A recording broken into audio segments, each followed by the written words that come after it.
Եթերում ազատ լուրերի հիմնական թողարկումն է, ես Արա Աբրահամյանն եմ, բարի երեկո, օրվա իրադարձությունները նախ համառոտ։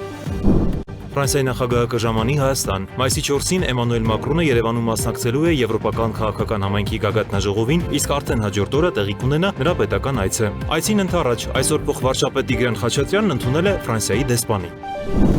Ազգային ժողովի նախագահ Ալեն Սիմոնյանն էլ օրերս գտնվում էր Ստամբուլում միջխորհրդանական միության նիստերին մասնակցելու նպատակով։ Այցի ընթացքում նա հանդիպումներ է ունեցել նաև Թուրքիայի հայկական լրատվամիջոցների ներկայացուցիչների հետ, ինչ հարցեր են հետաքրքրել վերջիններիս։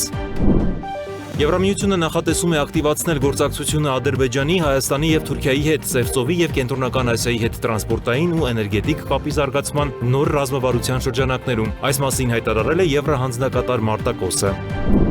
Եվրամիության արտաքին գործերի նախարարները այսօր, այսպես ասած, կանաչ լույս են վառել Հայաստանում նոր քաղաքացիական առաքելության համար, որը պետք է օգնի Երևանին պայքարել հիբրիդային սպառնալիքների, ընտրական գործընթացների, օտարերկրյա մանիպուլյացիաների, կիբերհարձակումների եւ անօրինական քաղաքական տինասավորման դեմ։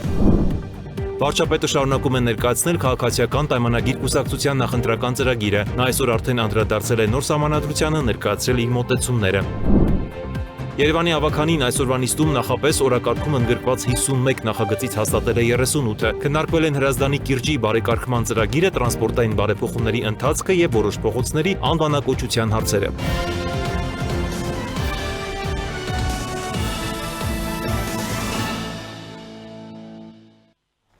Ֆրանսիայի նախագահը կժամանի Հայաստան, մայիսի 4-ին էլ Էմանուել Մակրոնը Երևանում կմասնակցի Եվրոպական քաղաքական համայնքի գագաթնաժողովին, իսկ արդեն հաջորդ օրը տեղի կունենա Ֆրանսիայի ղեկավարի պետական այցը։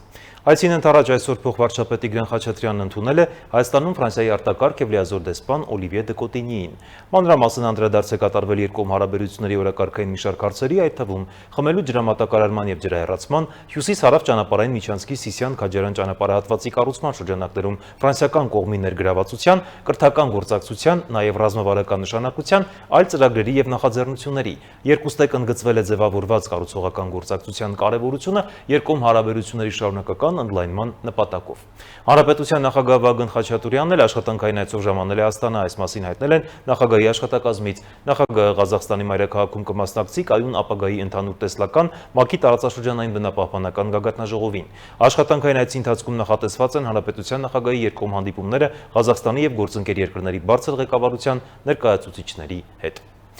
Անվտանգության խորհրդի քարտուղար Արմեն Գրիգորյանը կմեկնի Հունաստան ապրիլի 22-ին Դելֆի տնտեսական ֆորումին մասնակցելու նպատակով, որի շրջանակում Հունաստանի վարչապետի ազգային անվտանգության հարցերով խորհրդական Թանոս Դոկոսի, Ադրբեջանի նախագահի օգնական Հիկմեթ Հաջիևի եւ Մոլդովայի նախագահի ազգային անվտանգության խորհրդական Ստանիսլավ Սեկրեուի հետ կմասնակցի ռազմավարական բաժանարար գծեր, հակամարտությունների կառավարում եւ դիմակայունության ձևավորում Եվրոպայի արևելյան հարևանությամբ խորագիրը կրող պանելային քննարկմանը։ Իսկ ազգային ժողովի նախագահ Ալեն Սիմոնյանը օրերս գտնվում էր Ստամբուլում միջխորհրդանական միության նիստերին մասնակցելու նպատակով։ Այցի ընթացքում նա հանդիպումներ է ունեցել նաև Թուրքիայի հայկական լրատվամիջոցների ներկայացուցիչների հետ, մանրամասներ ներկայացրել հայ-թուրքական եւ հայ-ադրբեջանական հարաբերությունների կարգավորման գործընթացներից, անդրադարձել նաև Հայաստան-Թուրքիա սահմանի բացման հնարավորությանը եւ ներհայաստանյան անցուդարձին։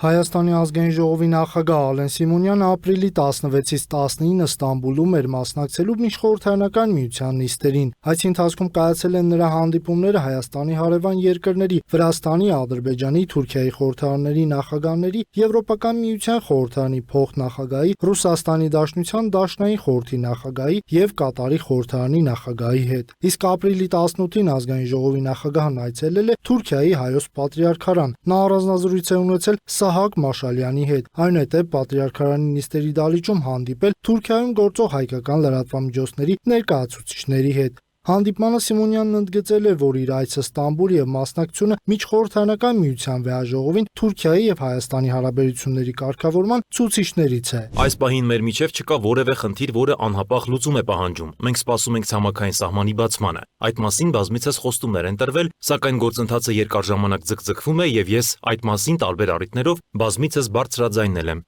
Թուրքիայի հայկական լրատվամիջոցների ներկայացուցիչների հետ զրույցում Ալեն Սիմոնյանը մանրամասն անդրադարձ է կատարել հայ-թուրքական հարաբերությունների կարգավորման գործընթացին, սահմանի բացման հետ կապված ադրբեջանական գործոնի հնարավոր ազդեցություններին։ Ինչպես հայտնի է, Թուրքիայի խորհրդարանի նախագահն իր վրացի պաշտոնակցի հետ հանդիպմանն առաջարկել է Հայաստանը ներառել Թուրքիա-Վրաստան-Ադրբեջան ձևաչափում։ Քուրթուլմուշի հետ հանդիպման այս առաջարկին Ալեն Սիմոնյանը դրական է արձագանքել։ Հայ լրագրողների այն հարցին, թե հնարավոր է, որ արդյոք Թուրքիայի, Ադրբեջանի եւ Վրաստանի եռակողմ ձևաչափին Հայաստանի հնարավոր միացումը վերաբերում է միայն խորհրդարանական մարմնին, թե գործադիրը եւս առնչություն կունենա այդ ձևաչափին, Սիմոնյանը պատասխանել է. Մոտ 1.5-2 տարի առաջ նամակ էի ուղարկել Ադրբեջանի, Վրաստանի եւ Թուրքիայի խորհրդարանների նախագահներին։ Անձամբ հանդիպել եմ Վրաստանի եւ Ադրբեջանի գործընկերներից հետ եւ նշել, որ նման նամակ եմ ուղարկել։ 1.5 տարի անց Թուրքիայի կողմից պարոն Նուման Քուրթուլմուշը հայտարարեց նման նախաձեռնության մասին, սակայն սա մնում է միայն միջխորհրդարանական հարթակում, քանի որ մենք չենք կարող մտնել գործադիր իշխանության ոլորտ։ Կարծում եմ, սա միջանկյալ քայլ է, քանի որ սահմանի բացման վերաբերյալ որոշումը երկար ժամանակ է ձգձգվում է։ Ես դա ողջունում եմ եւ շնորհակալություն հայտնում։ Հայաստանը չի կարող մեկուսացված լինել տարածաշրջանից։ Մենք պետք է պատրաստ լինենք մեր խնդիրները քննարկել անմիջապես մեր հարևանների հետ։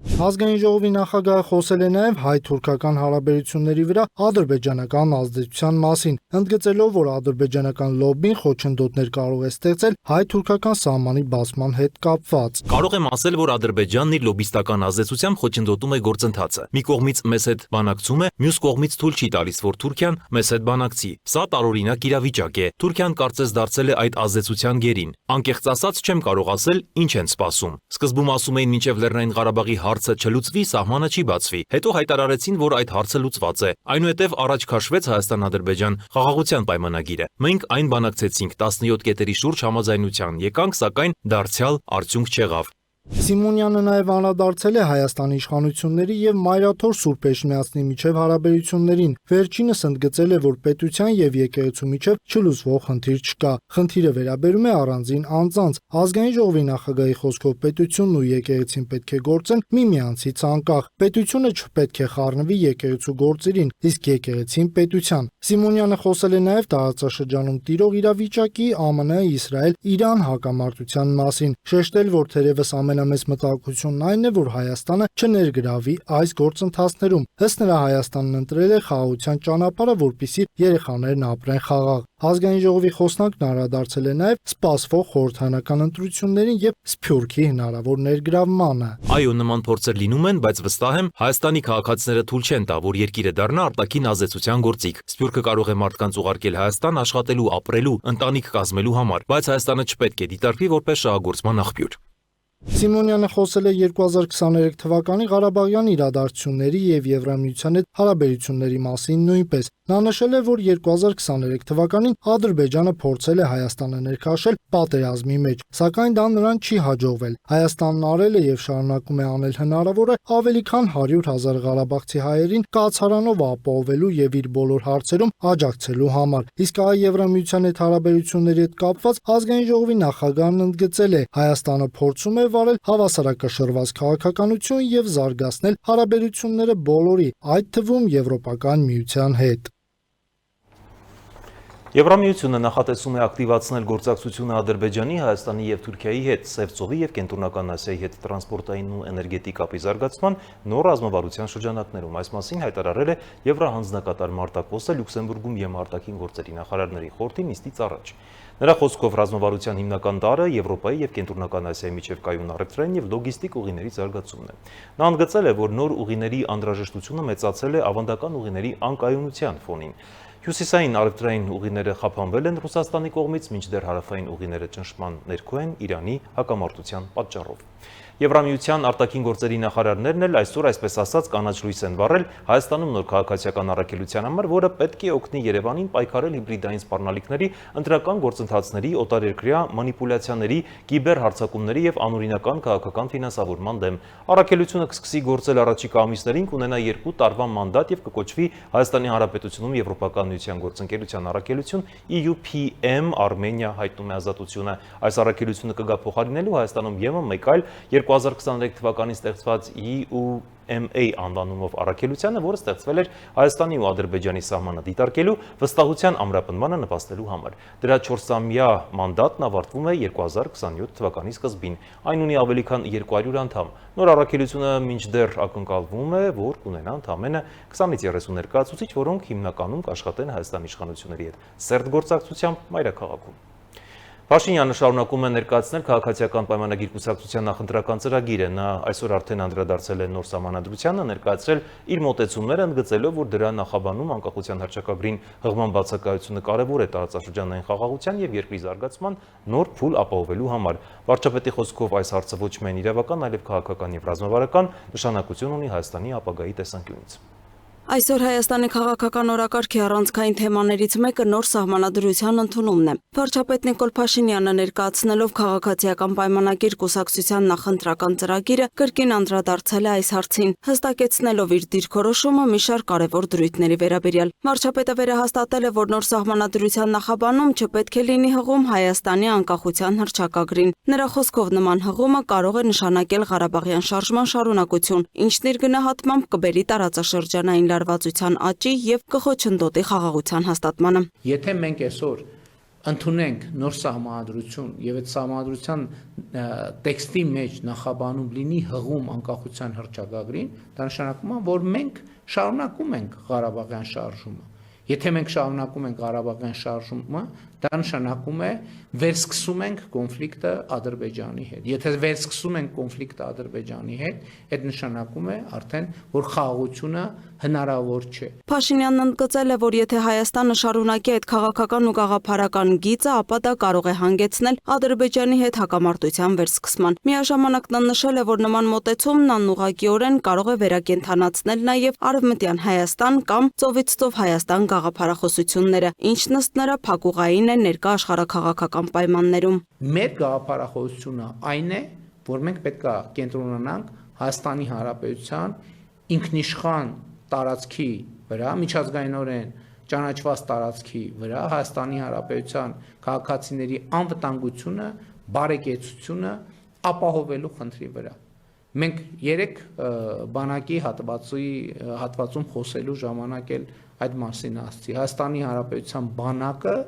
Հայաստանի Հանրապետության ինքնիշխան տարածքից դուրս չպետք է կիրառվի բացառությամբ այն դեպքերի, երբ մենք միջազգային մանդատների շրջանակներում իրականացնում ենք խաղաղապահ առաքելություն,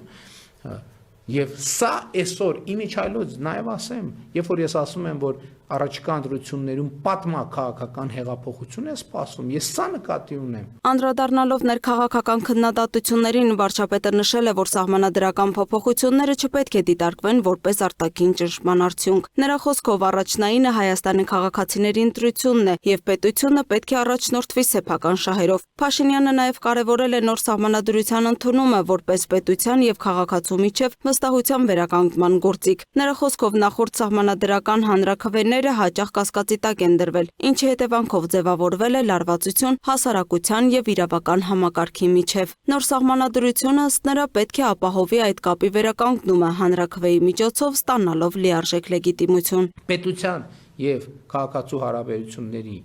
մեջ մեր երկրում կա որոշակի շարունակական լարում եւ այդ լարման պատճառներից մեկն այն է, որ Հայաստանի Հանրապետության քաղաքացիների շրջանում չկա ընկալում, որ այն իրավակարգը, որը Հայաստանի Հանրապետությունում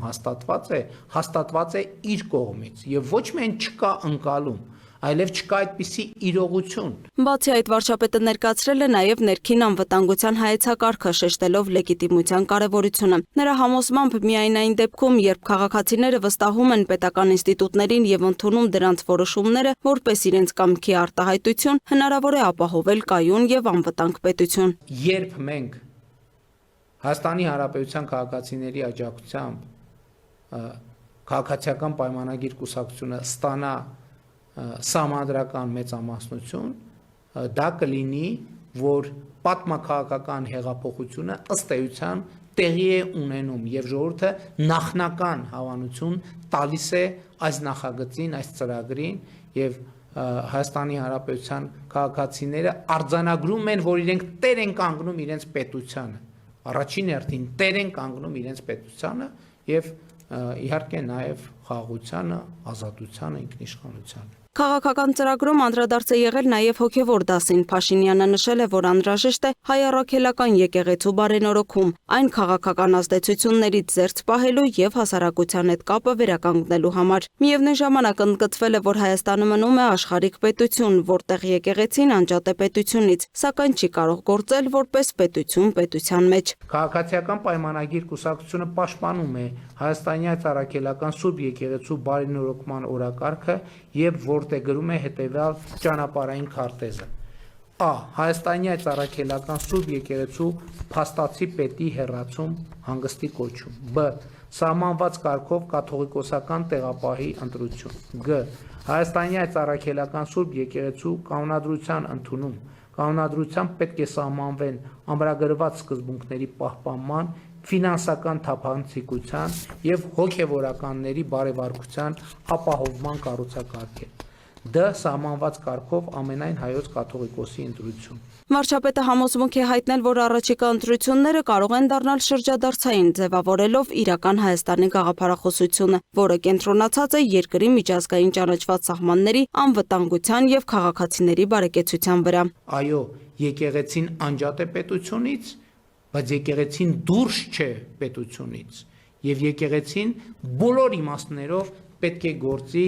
պետության մեջ եւ հետեւաբար պետության սահմանած կանոններով։ Փաշինյանը կարևորել է նաև քրեական ենթամշակույթի դեմ պայքարը, որը նրա բնորոշմամբ կենսական անհրաժեշտություն է Հայաստանի զարգացման համար։ Դրա դեմ պայքարը պետք է կիրառվի կրթական, քաղաքակրթական գործիքներով, իսկ հասարակության վերաբերմունքը լինի անհանդուրժող։ Լուսինե Գրիգորյան, Free News, Ազատ լուրեր։ Նիկոլ Փաշինյանն ընդունել է Կովկասում եւ Կենտրոնական Ասիայում ՆԱՏՕ-ի գլխավոր քարտուղարի հատուկ ներկայացուցիչ Քևին Համիլտոնին։ Զրուցակիցները քննարկել են Հայաստան-ՆԱՏՕ գործընկերության օրակարգին վերաբերող մի շարք հարցեր։ Մասնավորապես անդրադարձը կատարվել գործակցության զարգացման հեռանկարներին, նաեւ փոխադարձ հետաքրքրություն ներկայացնող ուղղություններով ծրագրերի արդյունավետ իրականացմանը։ Հանդիպան ընթացքում մտքեր են փոխանակվել նաեւ տարածաշրջանային անվտանգային միջավայրի արկա մարտահրավերների, նաեւ խաղաղության եւ կայունության ապահովման ուղղված ջանքերի վերաբերյալ։ Քևին Համիլտոնը նշել է, որ ՆԱՏՕ-ն կարևորում է Հայաստանի հետ գործընկերությունը եւ պատրաստ է շարունակել գործակցությունը փոխադարձ հետաքրքրություն ներկայացնող ոլորտներում։ Անդրադառնանք այլ թեմաների, ԱԺ առողջապահության հարցերի մշտական հանձնաժողովում երկրորդ ընթերցմամբ ներկայացվել է բնակչության բժշկական օգնության եւ սպասարկման մասին օրենքում փոփոխություններ եւ լրացում կատարելու մասին օրենքի նախագիծը։ Առողջապահության նախարար Անահիտ Ավանեսյանը գործընկերներին ներկայացրել է օրենքի համապատասխան նախագիծ, ըստ որի փոփոխությունները հնարավորություն կտան ընտրելու առավել որակյալ բանիմաց կադրեր, որոնց նշանակումը առողջապահական կազմակերպությունների տնօրենների պաշտոնում կբարձրացնի կազմակերպությունների ղեկավարման եւ ընդհանուր գործունեության արդյունավետությունը։ Նախաձեռնությունը ստացել է դրական եզրակացություն։ Օրենքի տրամաբանությունն է լինելու, որ Հայաստանում բժշկական կենտրոնների կառավարման շրջանակը, թե ովքեր կարող են հավակնել տնօրենի պաշտոնում, շրջանակը ընդլայնվում է, որովհետև նաև թե միջազգային փորձը եւ թե մեր Հայաստանում այսօր մասնավոր ոլորտում եւ ընդհանուր կազմակերպությունների կառավարման տրամաբանությունը փոխվել է եւ մենք այս փոփոխությունները անում ենք շատ ավելի կազմակերպությունների ֆինանսատնտեսական, վարչական եւ զարգացման ուղղված հնարավորությունները ընդլայնելու համար։ Նախորդ հանձնաժողովի նիստին նաեւ բանավոր որոշակի առաջարկեր հնչել, մենք այդ առաջարկը քննարկել ենք եւ այն արդեն ենթաօրենսդրական ակտի շրջանակներում եւս ընդունվել է եւ դա կդիտարկվի արդեն մեր 129 կառավարության որոշման մեջ, մենք այդ առաջարկը հաշվի կառնենք եւ կամրագրենք։ Այնտեղ բաններ ղեկավարման բացվածքը, թե ինչի նկատի ունենք, դիտարկեցինք դա ըստ էության օրենքի, ոչ թե օրենքի, այլ ենթաօրենսդրական ակտի կարգավորման առարկա է։ Երևանի ավականին այսօրվա նիստում նախապես օրակարգում ընդգրկված 51 նախագծերից հաստատել է 38-ը, քննարկվել են Հրազդանի կիրճի բարեկարգման ծրագիրը, տրանսպորտային բարեփոխումների ընթացքը եւ որոշ փողոցների անվանակոչության հարցերը։ Քվորումի բացակայության պատճառով չի ընդունվել Ամիրյան փողոցը Պապ Թագավորի անունով անվանակոչելու նախագիծը։ Երևանի ավականին ապրիլի 21-ի հերթական նիստում նախապես ընդգրկված 51 նախագծերից հաստատել է 38-ը։ Նիստի մեկնարկին քաղաքապետ Տիգրան Ավինյանը հայտնել է, որ մոտ 1 տասնյակ հարց հանվել է օրակարգից, մի մասի վերաբերյալ էլ հանձնաժողովները բացասական եզրակացություն են տվել։ Փողոցների անվանակոչության վերաբերյալ 2 նախագիծ ևս օրակարգից հանվել է Հանրապետություն խմբակցության կողմից։ Նիստում քաղաքապետն անդրադարձել է նաև Հրազդանի կիրճի բարեկարգման ծրագրերին, նշելով, որ հայեցակարգի ամբողջական իրականացումը կտևի առնվազն 7-8 տարի։ Նրա խոսքով ծրագիրը նախատեսում է տարածքի հասանելիության բարելավում, կանաչապատման ծավալի մեծացում, պահպանման գոտու ձևավորում, նաև ջրի մաքրության այնպիսի մակարդակի ապահովում, որ ապագայում հնարավոր լինի անվտանգ օգտագործել այն, այդ թվում Երևանյան լճում։ Նաև ունենալու ենք շուտով այդտեղ որոշակի հենց այն հատվածում, որտեղ որ կառուցում ենք այս սպորտային կենտրոնը, տարբեր այդտեղ գտնող սպորտսմեններ բազմաթիվ տարիներ բարձրաձայնել են, որ կիրճում մի որևէ կետում պետք է լինի կանգառ, ուղղակի տենց ամենապարզ պրիմիտիվ ջուր գնելու հնարավորություն, այս կետի հարակից տարածքում նաև հետազոտելու ենք ջրային հնարավոր սպորտի զարգացման հնարավորությունները, դա էլ լինելու է երրորդ ծրագիրը,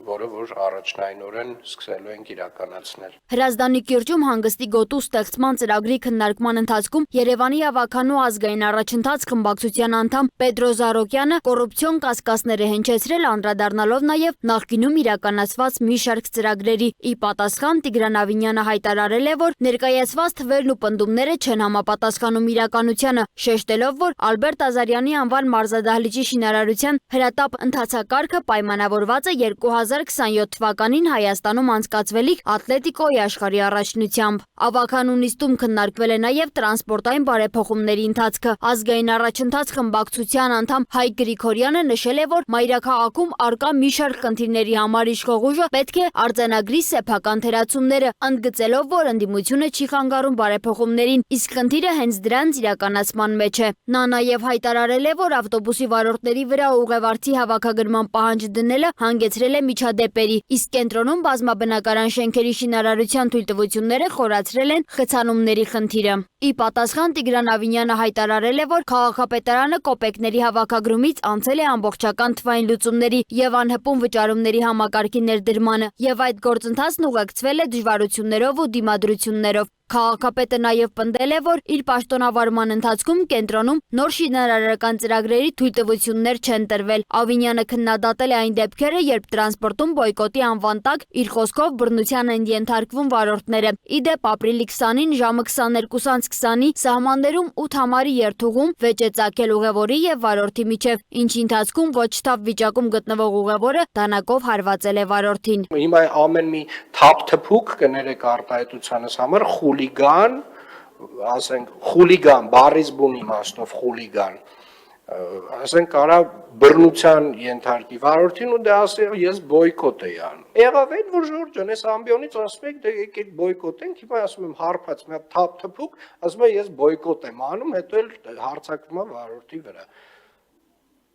Ո՞վ է մեղավոր վարորդը, որ ասում է օրինական պահանջա ներկայացնում, ասում է եղբայր վճարի։ Դա իր պայմանագրային պարտավորությունն է, նաև նրա համար, որ ինքը ստանա բարձր աշխատավարձ։ Եվ այո, աշխարհում բոլոր տեղերում սա արվում է։ Ինչպես արդեն նշվեց, օրակարգում ներառված հարցերի թվում էին նաև փողոցների անվանակոչության նախագծեր, մասնավորապես Ամիրյան փողոցը Պապ Թագավորի անունով անվանակոչելու առաջարկը։ Հանրապետություն խմբակցության ղեկավար Անի Խաչատրյանը հայտարարել է, որ հարցը պետք է դառնա բոլոր խմբակցությունների հետ նախապես քննարկված եւ կոնսենսուսային որոշում։ Հանրապետություն խմբակցությունը չի մասնակցելու այս քվեարկությանը։ Ոչ թե նրա համար, որ կողմ է Ամիրյան փողոցին կամ դեմ է Պապ Թագավորին, այլ մենք համարում ենք, այլ նաև հնչել է այս դահլիճում, որ ինչպես Լենինգրադյանը ուներ հանրային մեծ աջակցություն, որպեսզի պետք է անվանափոխվի, Ամիրյանն այն փողոցն է, որ պետք է ունենար լայն հանրային քննարկում, այլ ոչ թե 25 ընդամենը մարդու այդ հարթակում, հա, ակտիվ քաղաքացի լայք։ Հետևաբար անօրինական է,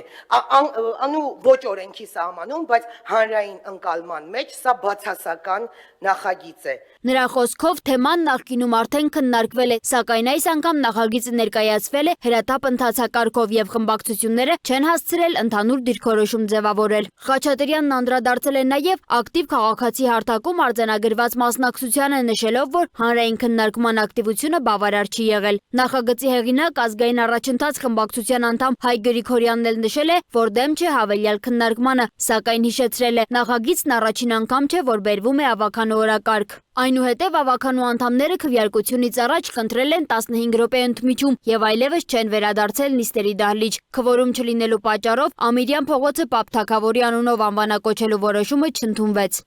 Սոնա Գիշյան, Free News, Ազատ լուրեր։ Շարունակում ենք թողարկումը եւ միջազգային նորություններն առաջարկում եմ դիտել տեսաշալով։ Տեղեկությունների համաձայն ԱՄՆ նախագահ Դոնալդ Թրամփը հայտարարել է, որ Իրանի հետ հակամարտության մեջ հրադադարի համաձայնագիրը հավանաբար չի երկարաձգվի։ Չափազանց քիչ է հավանական, որ ես այն կերկարաձգեմ, ընդգծել է ԱՄՆ նախագահը Bloomberg-ին տված հարցազրույցում։ Չնայած այն ամենին, նախագահը ընդգծել է, որ ոչ ոք խաղ չի խաղում եւ ԱՄՆ պատվիրակությունը արդեն մեկնել է Իսլամաբադ։ Թրամփը նաեւ հայտարարել է, որ անհրաժեշտության դեպքում պատրաստ է անձամբ հանդիպել Իրանի ղեկավարության հետ։ Նելով ԱՄՆ-ի անվերապահ պահանջն այն է, որ Թեհրանը պետք է հրաժարվի միջուկային զենք ձեռք բերելուց։ Դոնալդ Թրամփը հայտարարել է, որ իր վարչակազմի կողմից Իրանի հետ ձգտող համաձայնագիրը շատ ավելի լավը կլինի, քան Օբամայի եւ Բայդենի կողմից բանակցված Իրանի միջուկային համաձայնագիրը։ ԱՄՆ նախագահը ընդգծել է, որ այդ համաձայնագիրը միջուկային զենքի երաշխավորած ուղի էր եւ հանգեցրել է նրան, որ 1.7 միլիարդ դոլար կանխիկ գումար բեռնվել է Boeing 757 ինքնաթիռի վրա եւ ուղարկվել Իրան, որպեսզի իրանցի առաջնորդները ծախսեն իրենց հայեցողությամբ։ Թրամփը հայտարարել է, որ Իրանը երբեք չպետք է ունենա միջուկային զենք։ Այս հայտարարությունների ֆոնին Իրանի նախագահը նշել է, որ Իրանը անվստահություն է տածում ԱՄՆ կառավարության նկատմամբ։ Նրանք ձգտում են Իրանի կապիտուլյացիային։ Իրանցիները չեն ենթարկվում ուժի կիրառմանը, հայտարարել է վերջինս։ Տարածաշրջանային կայունության պահպանման համար հեռախոսազրույց են ունեցել նաեւ Իրանի եւ Ռուսաստանի արտգործնախարարները։ Զրուցակիցները քննարկել են տարածաշրջանային հարցեր։ Միաժամանակ իրանական լրատվամիջոցները հրապարակել են տեսանյութ Հորմուզի նեղուցում տիրող իրավիճակի վերաբերյալ։ Տեսանյութում երևում են մի քանի նավեր։ Ֆարս գործակալությունը հաղորդել է, որ Պարսից ծոց նավերի մուտքի հիմնական ուղին ասում է իրանական Լարակ եւ Քեշ կղզիների միջով, իսկ ելքի ուղին հաստատվել է Լարակից հարավ։ Սա նավերի համար անվտանգ ուղի է եւ դրա միջով տարանցումը թույլատրվում է Թեհրանի կողմից։ New York Times-ում անելով շարժման քաղաքական ղեկավարության երկու պաշտոնյայի հաղորդել է, որ պաղեստինյան արմատական համաշարժումն ավարտել է Գազայի հատվածում իշխանության լիակատար փոխանցման բոլոր նախապատրաստական աշխատանքները եւ պատրաստ է զինաթափվելու։ Պարբերականի տվյալով միակ խոչընդոտը նոր վարչապետի բացակայությունն է Գազայի հատվածում։ Այն ներկայումս գործում է Կահիրեից։ Մեքսիկայում բուրգերի մոտ տեղի ունեցած կրակոցներից հետո վիրավորվել է 7 մարդ, իսկ 1 կին մահացել է։ Տեղական լրատվամիջոցների տվյալներով անհայտ զինված անձը կրակ է բացել զբոսաշրջիկների վրա, ապա ինքնասպան եղել։ Հերթական տարօրինակ եւ վտանգավոր դեպքն է գրանցվել Իտալիայում։ Իտալիայի Նեապոլ քաղաքում ավազակները 12 մետրանոց թունել են փորել կոյուղը համակարգով տեղական բանկի մասնաճյուղ ներխուժելու համար։ Այսքանով ես ձեզ հրաժեշտ եմ տալիս, մաղթելով հաճելի երեկո ցտեսություն։